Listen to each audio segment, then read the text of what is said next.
Thanks for coming along tonight, folks, where Alexander Downer makes a very welcome return to the Sydney Institute. He was here as a minister, and Tony Parkinson, a first-time appearance. I'll introduce our speakers very briefly on the occasion of the book by Tony Parkinson, A Step to the Right, The Life and Times of Alexander Downer. So Alexander Downer, of course, a former Australian foreign minister, and Tony Parkinson, an author, a former political advisor to Alexander Downer, Dennis Napthine in Victoria, and to Malcolm Turnbull. So we're going to lead off with Alexander Downer, speak for about 15 minutes or thereabouts. We go to the author, and the topic is Alexander Downer, Australia's longest-serving foreign minister. You're welcome.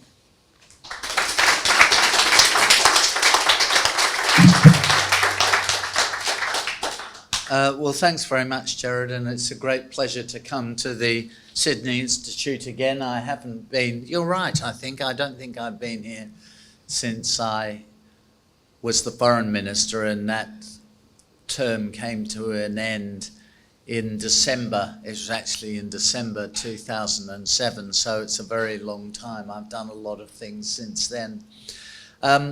It's kind of embarrassing to have a book written about you. I don't know whether any of you have had that experience, and I never had that experience before. There are two things to say about that. A lot of people tried to persuade me to write an autobiography, but I thought it would be bad for my mental health to sit down for 6 months and just think about myself. And I've always thought it's very unhealthy to become too obsessed with yourself. If you're feeling depressed, stop thinking about yourself. That's the advice I give my children. Anyway, Tony can explain how he came to be writing this biography as a kind of substitute for that.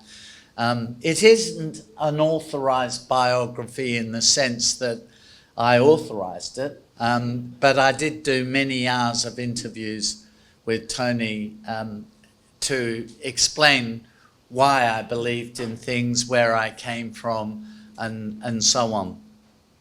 Let me just say this. First of all, my family, it's quite well known, has been a political family for a very long time. My grandfather, who I never knew, who died in 1915, was the Premier of South Australia and was a senator and one of the authors of the Constitution. My father, though, more relevantly to today, was a member of Parliament, of Federal Parliament, when I was born. So I only knew until he retired from Parliament in 1963. I only knew life as a child with politics all around me. So as you can imagine, as children, I had 3 sisters. As children, we were made to listen to our parents regaling each other and sometimes us with stories of politics. And we had distinguished politicians of one kind or another come to visit our house. I've often said I'm one of the very few people, this is not much of a boast, by the way, but one of the very few people who has met every single leader the Liberal Party has ever had. So from Sir Robert Menzies, who was, of course, the first, and I know Susan Lee quite well. After all, I was a member of Parliament with her for 7 years. I was a member of Parliament with Susan Lee, so I know her pretty well. That was the sort of environment I grew up in, a very political environment. What would I say about that, though? Something a bit different. It's not just that I knew politicians and Sir Robert Menzies would come and stay with us and smoke cigars in my father's study. You wouldn't do that anymore, I don't think, but he lit up huge cigars and the whole house just stank of cigars for days after the great man had stayed. It's the values that I took from the discussions that I heard and subliminally absorbed the ideas that were all around me. And one of those ideas was that these people who had committed part of their careers, perhaps in some cases most of their careers, to politics, were people who you might call nation builders. They had this idea that Australia was, and of course we would quibble with this language, but this was the language of the era. As Australia was a new nation charting a new course and was going to achieve a society which European societies and North American societies had failed to achieve. So there was an ambition for prosperity. There was an ambition for Australia being, to use a phrase, a property-owning democracy.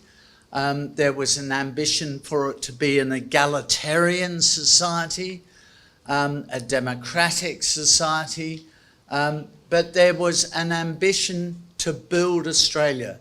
So we were talking earlier this evening about the importance of immigration. Well, my father was the Minister for Immigration for nearly six, not quite six. The pedant will pick me up on that somewhere, for nearly 6 years. And so this whole concept of building our population and of integrating people from different parts of the world who've had different experiences in other parts of the world into this great society, this new society of Australia, was very much part of the ambition that my father had. We were taken overseas there. That wasn't literally the first time, but the second time I went overseas, I was a 7-year-old and went with my parents. My father went to Europe to drum up migrants, to get people to migrate to Australia. He particularly wanted to get more women to come and migrate to Australia, which in later years we wondered why he was so interested in bringing women to Australia, but he was. That's what he wanted to do. He thought we were a bit short on women. But in any case, this was all part of the concept of nation building. So this was very much part of the way I saw the job of an Australian politician. And many years passed, and if you want to read the book, I should be encouraging you to buy the book, I suppose. But if you want to read the book, you'll find out what I did in all those years. But when I became a Member of Parliament, I was tremendously excited, because I thought to be a Member of Parliament was to be one of those people who could really contribute to building the nation, to nation building. I don't sort of hear very much of that anymore, and you don't have that. I mean, you may, but I don't have that sense so much coming from the Parliament anymore. Isn't the time to discuss the current political scene. But in those days, there were all sorts of ways that I thought we could improve Australia. In my maiden speech, I talked quite a lot about economics, about the need to stimulate investment, and investment would be driven by consumer choice, not driven by diktats from corporates or from corporatists or from politicians, but by the desires of consumers, and that would generate democratic growth in society. So I talked quite a lot about those kinds of concepts in my maiden speech, but I also talked about foreign policy, because my view of Australian foreign policy was always that as a country we had to try to contribute to our stable region, or a stable regional environment, as best we possibly could. And there were mechanisms we could use in order to do that. Why do I say that? Because if ever there were to be a threat to Australia, or should I say a threat again to Australia, it would come through the collapse of the security environment of the countries around us. So, I mean, almost no one here is going to agree with me about this, but I'm one of those people, very, very few people, who think that the Vietnam War may not have ended very well, but it was worth fighting, because it gave Southeast Asia 10 years in order to organise itself and stop the communist insurgencies that there were in countries like Thailand, Malaysia, as it became Singapore, Indonesia, and so on. So it generated an opportunity, and Southeast Asia took that opportunity. Had that not happened, had Southeast Asia been embroiled more generally in conflict, and there were conflicts from time to time there, then our security would have been challenged and threatened in ways that it wasn't. I always believed, and I still believe, in the importance of the American alliance. I think there's an absurd phrase that is used in Australia by particularly the political left, that we should have a more independent foreign policy. Well, just for the benefit of those people who make those kinds of statements, I was the foreign minister of this country for nearly 12 years, and never did it occur to me that our foreign policy was anything but independent. We were entirely independent. Of course, we can make all sorts of choices if we wish to do that. But I knew, and I still know, that having the United States underwriting the balance of power in the Indo-Pacific region, as we now call it, the Asia-Pacific region, is fundamental to the stability and the security of that region. There's a price we pay for that alliance with the United States, and there's a price Japan and South Korea and the Philippines, all countries which in the region are allies of the United States, there's a price we do pay for that, because you can't be a one-way ally. You can't say to somebody, I'm your ally, but I'm actually going to take the alliance a la carte. If your interests are threatened, I may not bother to help you, but if my interests are threatened, I really need you to help me. So if you want really to know why we responded to 9/11 in the way that we did, and I was, of course, front and centre of doing that, we did it because we needed America to shore up its alliances with countries like Japan, Australia, South Korea, and Philippines in this part of the world by demonstrating our goodwill and support for them in their hour of need. And after 9/11, that was their hour of need. So we sent some troops to Afghanistan. As you know, we also sent troops to Iraq and helped them in Iraq. These were controversial decisions, but they were hugely appreciated by the United States and the whatever President Trump may say today, and they were hugely appreciated by the United States, and dare I say it, I don't think if we had been an a la carte ally, we had just worried about what our domestic opinion polls said in terms of the alliance, I don't think we would have ever got the free trade agreement that we got with the United States.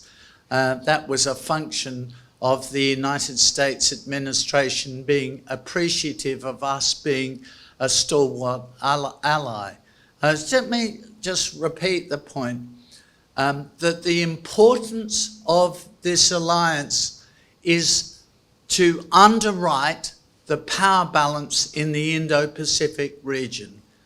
So for those people who wished to move away from the United States, think about what the Indo-Pacific region would be like with the United States withdrawing from the region. You know who it would be dominated by? It would be dominated by China. And China would determine the rules of trade. It would determine the security architecture of the region. It would try to impose values that we don't share as a liberal democracy on the region. So if you're in favour of getting rid of the American alliance, you're in favour of a region which would look like that. And it would be, by the way, a very much more unstable region than we currently have. So I spent most of my time talking about that because that was a big issue for me in foreign policy. I would end by saying something else. There is a fatuous argument that liberal governments weren't interested in Asia, and it was only Labour which drove our foreign policy towards Asia. I have never heard anything more absurd. And I say that as the son of a prisoner of war of the Japanese for 3.5 years in the Changi prison of war camp. And just for your information, the Changi prison of war camp in Singapore, it's in Asia. And that's where the Australian Army was when the fall of Singapore happened. Or it's part of, not all of the Australian Army, some of the Australian Army, a couple of divisions were there. The Vietnam War was in Asia, and our contribution to that I've already discussed. The Korean War, going back a little bit further, also in Asia. No, Asia has been a preoccupation, of course, for Labour governments, but a preoccupation for Liberal governments as well. It was, after all, Sir Robert Menzies in 1957, or Sir Robert Menzies' government, that opened the door to the huge explosion of trade, Australian trade with Asia, with the 1957 Commerce Agreement with Japan. I mention those things because so much of my work was taken up dealing with issues in Asia, the Asian financial crisis, where we were the only country that supported, developed country that supported all three bailout packages for Thailand, Indonesia, and the Republic of Korea, South Korea. We had the East Timor crisis that you're familiar with. We did a lot of work in the South Pacific, working very closely with the New Zealanders, who deserve a lot of credit for this, bringing to an end the civil war in Bougainville, in Papua New Guinea. We bailed out the Solomon Islands. We helped with a massive amount of support for Asia with the tsunami, particularly for Indonesia. So this sort of notion that we weren't interested in Asia is one of the most fatuous arguments I think I have ever heard, speaking from a position of some experience. Anyway, my 15 minutes, Gerard, is very much up, and they're the points I wanted to make to you about the book.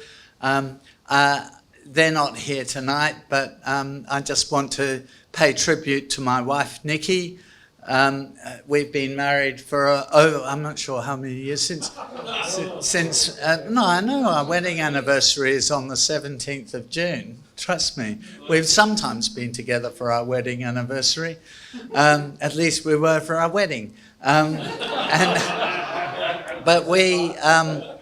she has been, it's 40-something years. She has been a wonderful 45 years. She's been a wonderful support to me through all of that period. Also my sisters, Stella, Una and Angela, who you won't know Angela, she lives in the United States. She migrated there in the late 1970s. But they've always been a wonderful support. And by the way, you're wondering why I don't include my children, 4 children, in that list. No. Do you know why? I have been a wonderful support to them. I paid all their school fees, helped them through university. They did very well at school, though. They got excellent ATARS scores. And they're all sort of happily ever after now. So life has been great. And I'm hoping it will go on for a little bit longer. So thank you very much. And thank you, Tony. So now, Tony Parkinson, the author. 10, 15, okay. Yep. Thanks very much, Alexander. Thanks so much to you, Gerard, and the Sydney Institute for hosting this event tonight. As I find myself advancing in age, and I flash my seniors card whenever I'm asked, 20 years ago doesn't seem all that long to me. It's not even the span of one generation. I think the book we're here to discuss tonight reminds us of just how much the world has changed over that time, and maybe how much we as a nation may have changed. As you've heard, this is a book about Alexander's career as Australia's longest serving Foreign Affairs Minister. It's also a book about a very different era of government, a very different approach, not only to how Australia was governed, but perhaps also in the values we adopted in our dealings with the rest of the world. You've just heard Alexander speak very elegantly and powerfully on some of those values. It was a time when policy was built on a sturdy philosophical scaffolding, where despite all the challenges of a rapidly changing world, the government brought consistency of purpose and principle to the way Australia positioned itself internationally. It was an approach grounded meticulously in hard facts and rational thinking. Alexander, like John Howard, didn't have a lot of time for the cultural vibe, for the often emotive pleadings and selective moral outrage of some in the community, what some people call the limousine left. As Foreign Affairs Minister, Downer wasn't interested in their posturing. You had to be forensic, you had to be rigorous in your assessments and firm in your convictions. Most importantly of all, he understood that protecting the political and economic freedoms Australians enjoyed at home required that we also make the case for those same values in our dealings with the wider world, that we stand up for the rule of law, that we champion democratic freedoms, and that we stand up resolutely against the intrusions and encroachments of authoritarian governments. Bear with me.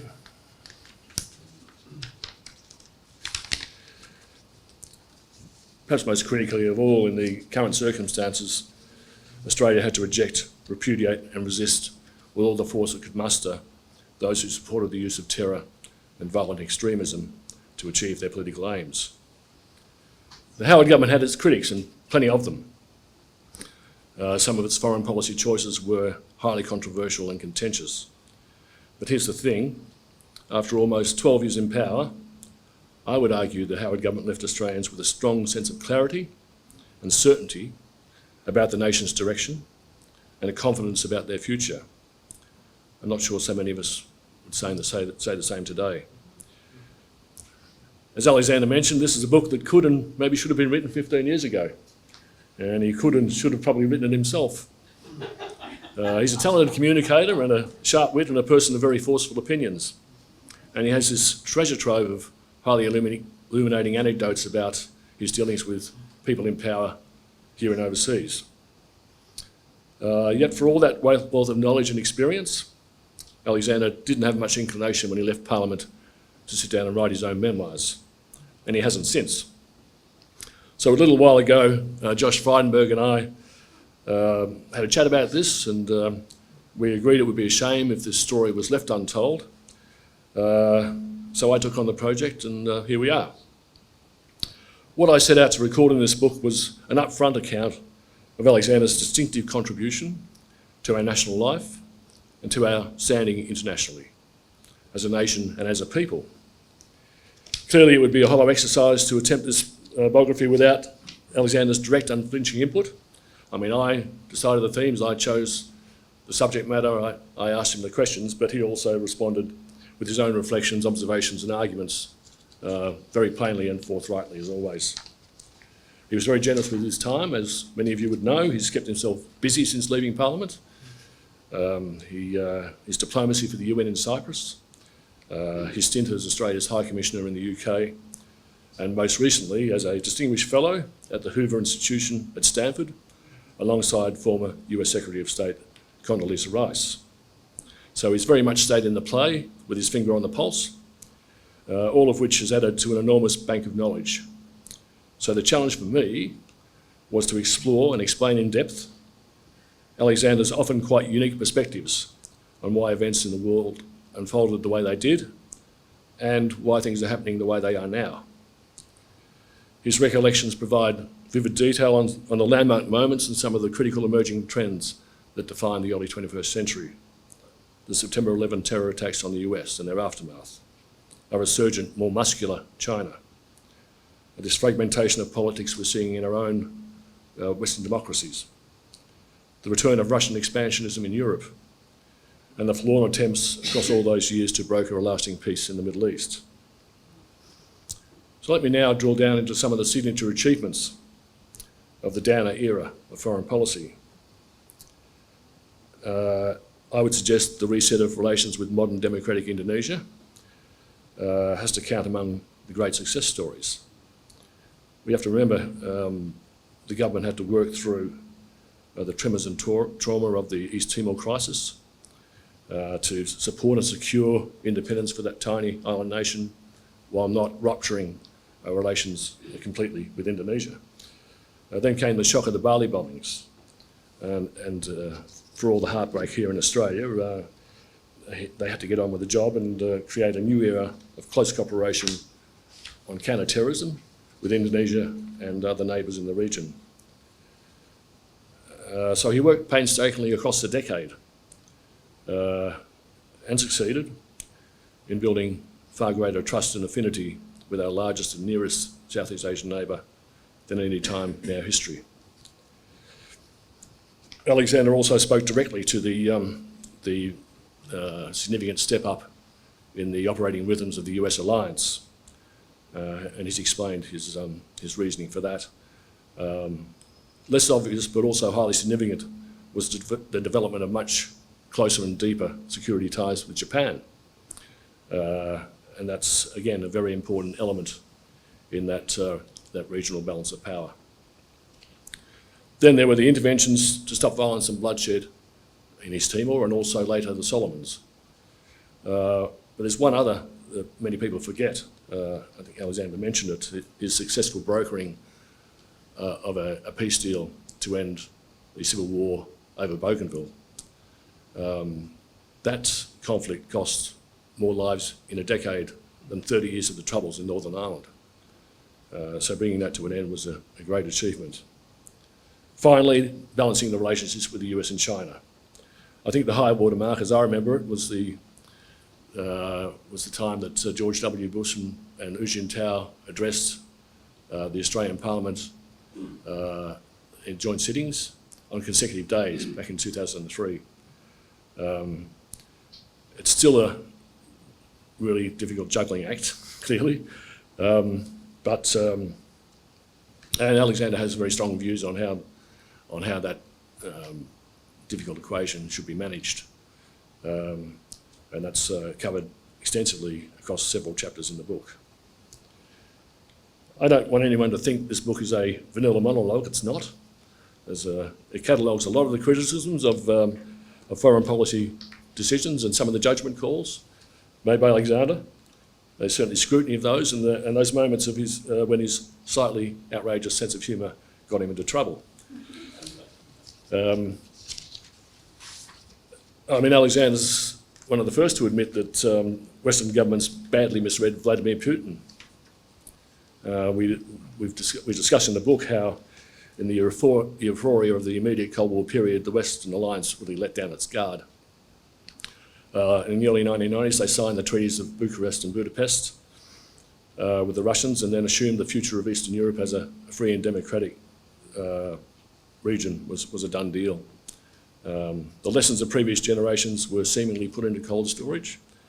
As T.S. Eliot once wrote, it was in a very different context, but he said, we had the experience but missed the meaning. And I think that proved a very dangerous miscalculation. Alexander got on okay with Sergei Lavrov, who was the long-time and remains the long-time foreign minister of Russia. But the dialogue became surlier as time went on. Alexander met Putin formally in person at the APEC summit here in Sydney in 2007.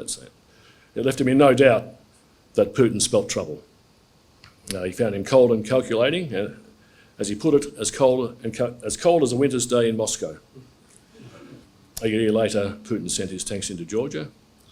Then he reinserted Russia into the Middle East by backing up the murderous Syrian tyrant Bashar al-Assad. And then in 2014 came the annexation of Crimea, and of course in 2022 the bloodshed, the bloodbath in Ukraine. All along, the NATO powers seemed unable or unwilling to summon the willpower to confront Putin or to get the right threat assessment. And this book goes to the broader story of when, where and how the Western Alliance seemed to lose its mojo, the capacity and willpower to stand up to those whose actions jeopardise global security. Sure, yeah. Alexander, well, people may agree or disagree with some elements of the narrative in this book. They can and will question some of the judgment calls. But again, I think one advantage of this book being published now is that it allows for a longer range view. And Alexander can discuss judgments now, as he does in the book, that he might not have been comfortable discussing quite as openly at the time. He can be very candid. That's in his nature. John Howard talks about that in the book. He liked Alexander a lot for several reasons. Loyalty and a strong sense of shared values and convictions were obviously important to him. But another of Alexander's qualities, as John Howard puts it, was that Downer was always game to say what others were not. And true to form, this book contains some very blunt appraisals. So with that teaser, I thank all of you for being with us tonight.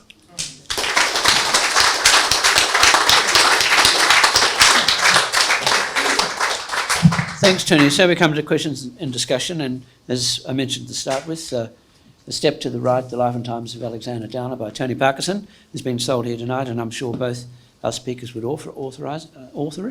sign it. And so we'll have questions and discussion broadly on the topic. Tony finished a bit quicker tonight than he intended, but his paper will be published in full in the Sydney papers when that comes out, not so long in the future. And so let's get the two speakers up here. Can I just start with Alexander Downer? You appear on Sky News on the Kenny Report every now and then. What's a regular slot? Every week. Every week. But what do we have a day? Thursday. Tomorrow night. I watch it. And on that, I think you said that there was, and Tony ends up talking about this, you said there were some parts of the book you didn't agree with. Now, everyone's going to be brief tonight, so that's a brief question, a brief answer. What did you disagree with? Well, I'm not sure. You know, the book contains some criticism of me. I'm not sure that disagreeing with the criticisms of me is quite the way I would look at it. I mean, some people think I wasn't very good as the leader of the opposition. Do I agree with that or disagree with it? Actually, I think in truth I pretty much do agree with it. You know, there have been incidents which the left have really focused on, which haven't fussed me too much, but one of them was the stocking stunt, which I did for a charitable fundraiser. I mean, I thought I was doing the right thing, and it was sort of slightly amusing. It showed that I was a human being, you know, a good-natured human being. That may have been a political mistake, I'm not sure. I think in my electorate, I won 5 elections after that. And that seat is not held by the Liberal Party anymore. So I'm not sure if it was so much a mistake, but that's a criticism. There was a pile-on by the cultural left over that episode. The Labor Party, of course, had a lot of fun with it, with all the jibes about cross-dressing and you know what. But they also featured a character based on Alexander in the stage show known as Keating the Musical, and stockings and all. And Alexander, well, I think he's quite magnanimous about this. He went along to the show to just to see what all the fuss was about, and he actually quite enjoyed it. But as he said at the time, Keating the Musical was certainly an improvement on Keating the Prime Minister. He does have good legs. Andrew? Any regrets? What would you have done differently? And your sister, Stella the Seller, is one of the great art dealers of this town. How do you get on with your siblings? Well, I love my siblings. We all get on very well. I'm staying with another one, not with Stella, with Una tonight. Yeah, and Any regrets? What would you have done differently? Regrets. Any regrets? Never really thought about these questions because, I regret some of the things I said. It's much more in my private life that I have regrets. So getting angry with people. Just listening to me here, you can't imagine me getting terribly angry, can you? But I can. And it's completely unproductive. I remember once with Chris Kenny, who was my chief of staff at the time. We were in Perth. We had to get were you there? I was there that day, yeah. We had to get a com car to the ABC studio to get a roasting from the ABC. I never minded that. I gave it back as good as they dished it out. It's Kerry O'Brien, I think. Anyway, the car wasn't there. The com car to take me to the studio wasn't there. And Chris Kenny had sent the car away. And I just exploded at him because, I was really wound up to do this interview, thinking up my lines, brilliant counter-arguments that I would put. And the effing car wasn't there. And I absolutely shouted at him. When we finally got underway, he turned to me and he said, "Look, stop shouting at me. It's not going to achieve anything." And I said to him, "You're completely wrong. It makes me feel better." So I regret it. I don't regret big decisions that we made. So like, for example, going to Iraq, I have no regrets about that. Iraq is now a struggling liberal democracy and is substantially more prosperous than it was back then in 2003. So I have no regrets about that. Graham? Mr. Downer, thank you. Would you have a comment on China and the South Pacific? We've seen the Port of Darwin, we've seen Dalton Road in Victoria and spreading through the South Pacific. Any comments on that influence? So my approach to the South Pacific was that this is Australia's backyard. And we have, whether people like it or not, a huge responsibility, if you like, to use an old-fashioned phrase, as the metropolitan power of the region, to keep the region stable and to try to keep it prosperous. So we fixed up the Bougainville Civil War with the New Zealanders. They deserve a lot of credit for that. We stopped what could have descended into a very ugly civil war in the Solomon Islands by sending in the Regional Assistance Mission for the Solomon Islands. We helped out Tonga when there was some burning of shops and instability there. We tried to put Fiji back onto the path. I mention all of those things because we were forever active in the South Pacific.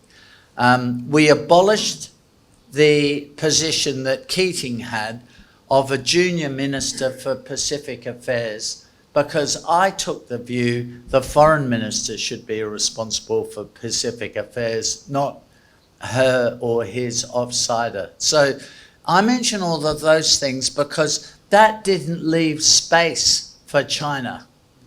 And the problem has been where we have not focused so much on the Pacific, that's left opportunities for China to become engaged and involved, and they use money to do that. Darwin, big mistake. No, that didn't happen in our time. So hang on, in case it wasn't picked up, it was a question about the port of Darwin. A mistake, for sure. We need to understand that on the one hand we must coexist with China, and that means having some mutual investment. But as I used to say to the Chinese, when they complained that we might place some restrictions on their investment in Australia, you've got to understand when it comes to our critical national infrastructure, we want to be very careful about foreigners investing in that. And I used to say to them, I mean, you can't complain. You don't let our companies invest in your critical national infrastructure. I mean, Telstra doesn't run the telephone system in China. Yeah, I mean, you laugh because it's an absurdity, according to the Chinese. But I'm not sure whether their system would work better if Telstra ran it or not. I'm again very, very careful about that. I'm not a Telstra shareholder. But I mean, as dealing with China is being frank with China and not being weak. Not being weak. That is the message I have for modern day politicians. Don't be weak.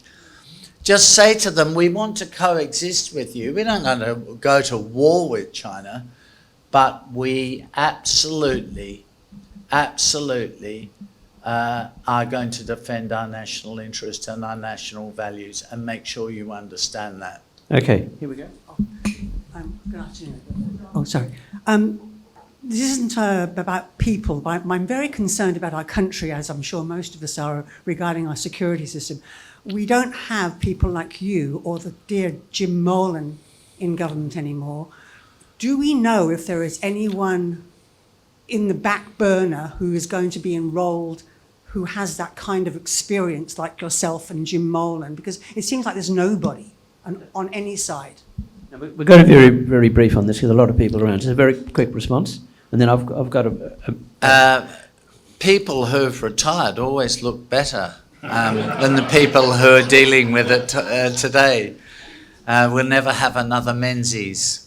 Probably not, actually. Menzies and Howard are our greatest prime ministers. But we've got to encourage people to understand that there is no greater way to serve your nation than in its national parliament and being part of its national government. So, you know, you need the best and the brightest to at least think that.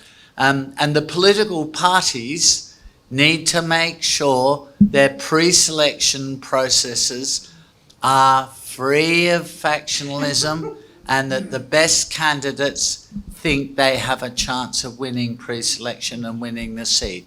If you're not, I don't know how many of you are members of the Liberal or the Labour Party, but so often you see very good candidates losing pre-selection because they're not in the X or Y faction.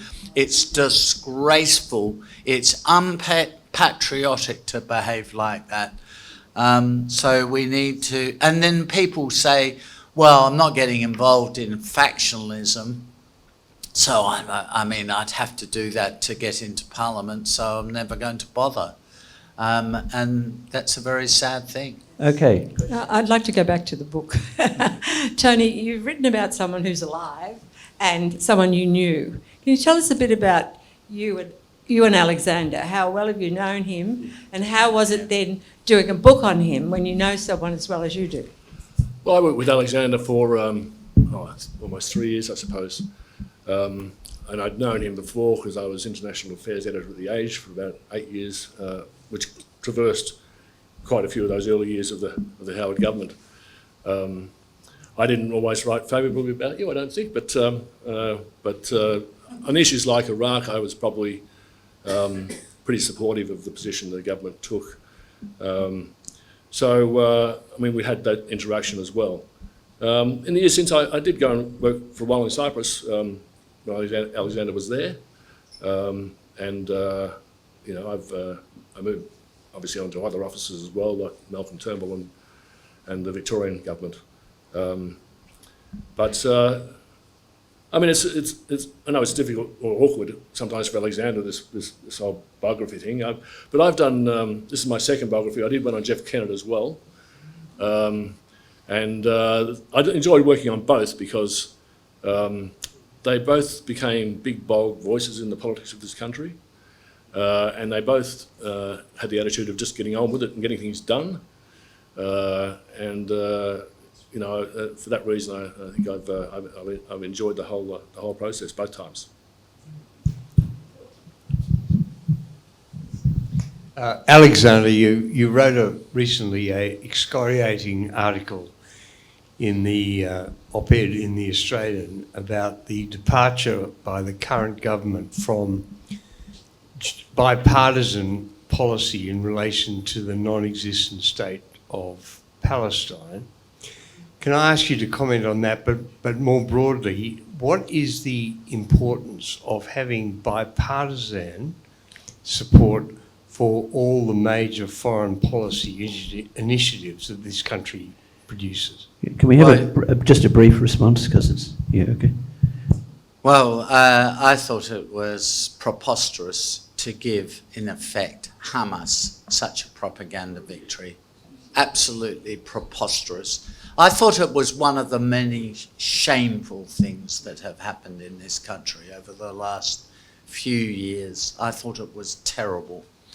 I'm not interested in bipartisanship for the sake of it. I think bipartisanship, with Margaret Thatcher here, she was asked that question. She hated bipartisanship. I'm happy to have an argument with them. I think, the government must make the decisions, but it's good to have an argument, and it's good to think of and contemplate alternatives. One of the problems with this country in recent years is that there has been too much bipartisanship. What about climate change policy? Energy policy? What choices do the voters have? Have they really had substantial choices? I think there's virtue in choice and debate and conviction. Conviction is the thing. I'm not going to change my convictions just because some opportunist in the Labour Party wants to do something a different way. I wouldn't have gone along with the so-called recognition of the non-existent Palestinian state in the interests of bipartisanship. I thought it was a bloody outrage, and I would have totally opposed it. So that's what I think of bipartisanship. If the 12 disciples had believed in bipartisanship, well, Christianity would have never emerged. The Romans would have called the day. Could I return to China? The Chinese ambassador has been continually using wolf warrior diplomacy and language to attack this country. What do you think that should be the Australian response to that? If I were the foreign minister, and the present foreign minister wouldn't dare do this, but if I, the one who recognised this non-existent Palestinian state at the request of Hamas, I would call the ambassador into my office, and I would say, Ambassador, it's like this. It's bloody rude for you to be coming into our country as our guests and to be saying the sort of things that you say. And I would ask you to express yourself in a much more sensitive and less arrogant way. Because in the end, it's not going to help China's interests in Australia if you're so arrogant and high-handed towards us. You know, the Port of Darwin was his latest outburst. You know, the hell and damnation will happen for Australia if you make Chinese companies sell the Port of Darwin. Well, that's just bullshit. And he shouldn't be going around saying things like that. But, you know, you've got to talk to these people about it. The Chinese ambassador, she was a wonderful woman, actually. I'll think of her name in a second. It's gone out of my head. The Chinese ambassador, when I was the foreign minister, said, she went out to the media and said it would be a huge mistake for the Prime Minister and the Foreign Minister to meet with the Dalai Lama when he comes to Australia. So what did the Dalai Lama was coming. So what did I do? I called her into my office and I said, you know, your diplomacy and Chinese diplomacy is amongst the worst I've ever seen by any country. Don't think that they're inscrutable geniuses and look at everything in the long term. They make a lot of mistakes. And I said to her, you, by going out and saying that, have made it necessary for us to meet the Dalai Lama. Because if we don't, it will look as though we're obeying the instructions of your government. So you've got to understand, you are responsible, and we will be saying this publicly if you complain anymore, you are responsible for us meeting the Dalai Lama. That's your responsibility, Ambassador. I won't say anything publicly about this, and I won't make this meeting public, but if you do start complaining again when we shake hands with the Dalai Lama, then this will all be made public. Well, not a squeak out of them. And, you know, don't be scared of them and think they're absolute geniuses and we're dunderheads and, you know, no, have more self-confidence. I've got a question to Tony. Just a quick question, a quick answer, Tony. You went with Connor Court. Any particular reason? Did you have trouble getting your book published? It sounds pretty interesting. I won't say I'm aggrieved, but I think most people have detected a cultural trend in this country whereby when you go into a library or a bookshop, it seems that bookshelves are dominated by books about or stories about Labor governments and Labor leaders. Now, I don't know how many of you have read all 32 of the books written by or about Gough Whitlam. I haven't. I'll go with Paul Kelly's masterpiece, The Dismissal, and that was plenty for me. But it's a concerning disposition that seems to be active in some of the publishing industry and some of the wider arts and media industries. So look, I was very thankful. I mean, Connor Court is an independent publisher, quite small compared to some of the giants of the industry, and I was very thankful that they were able to take on the job. So there's a question that wasn't picked up on the microphones. The lack of conviction in many Western countries. What do you comment on that? Well, because I think elections and election cycles have become more professionalised. So what is happening is that the advisors, and they might be contractors, I don't mean particularly the staff of prime ministers and ministers, and in all Western countries are doing constant polling and telling them how they're going. And they are reacting to this polling the whole time.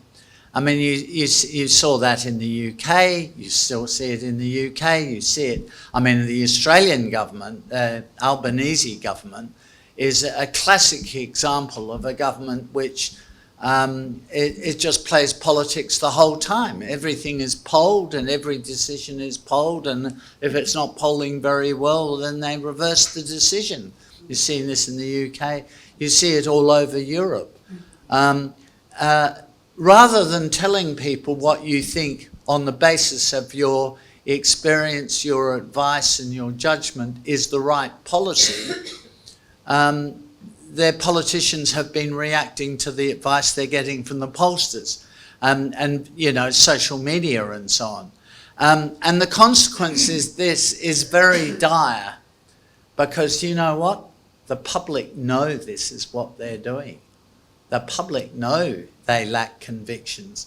And so what you're seeing now is a very serious decline in trust of politicians and the political class. And I think, quite rightly so.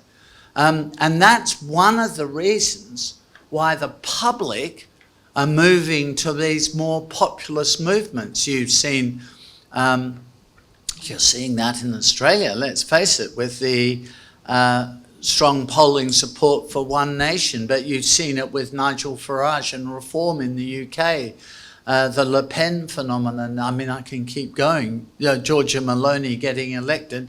And above all, Donald Trump. The thing about Donald Trump is he took over the Republican Party. You know, I mean, some people hate Donald Trump, and he gets very poor media here because the journalists hate him. But I've been spending a lot of the last 2 years in the United States. There's huge support for him there because he's seen to be, if you like, more authentic. I mean, I don't think a philosophy or ideology is easy to discern there, but he, other than, he stands up for America. Make America great again. I mean, Western politicians decry Trump for saying he would put America first. What? He should put America second or third. Behind what? Venezuela? Russia? China? I mean, this is what is happening. And the political class, by the way, the political class in the traditional political parties in Western countries, I'll exclude commentary on our own country, but the political class are entirely responsible for this phenomenon because they have created cynicism and, above all, distrust amongst the public. Now, I've got a final brief question for both of you. Start with Tony. Let's come up, Tony. Alexander Down has admitted today that he wasn't so successful as an opposition leader, but within about a year or two he became a very strong and successful foreign minister. What do you think changed in that very brief period? Then we'll get Alexander's feeling on that. Yeah. That first year was a bit of a baptism of fire. I mean, within days of the government winning the election here, China began firing missiles into the Taiwan Strait because they were unhappy about the democratic elections occurring there. And Bill Clinton sent warships into the region as a warning to stop China meddling. Alexander put out a statement in support of the US position, and they went right after him. The thing waged on for months. I think eventually you called it. Well, you did. You called him the ambassador again, and you said, "Look, this is going nowhere. This tit for tat. So let's set a new trajectory in which both nations can benefit from the results." And of course, that was a bit of a healing process, and trade relationship went gangbusters from there. So it was quite tough. And then there was also the Stockings photo came out that year. So some of Alexander's colleagues weren't that happy about it, and they went to the PM and said, "Can we get rid of him? He's in that job anyway. He's too frivolous." And Howard said, "No, I'm sticking with him. I think he's very good." And once you got through that year, it was strength to strength from there, wasn't it? Final comment, Alexander? How do you assess yourself? And I don't think anybody can ever assess themselves. I am an enthusiast for hard work. So I don't like the idea, as I get into my 70s, I don't like the idea of retiring. So I assess myself as an enthusiast and as a worker. You can't assess yourself. It's impossible. You can read the book and draw your own conclusions.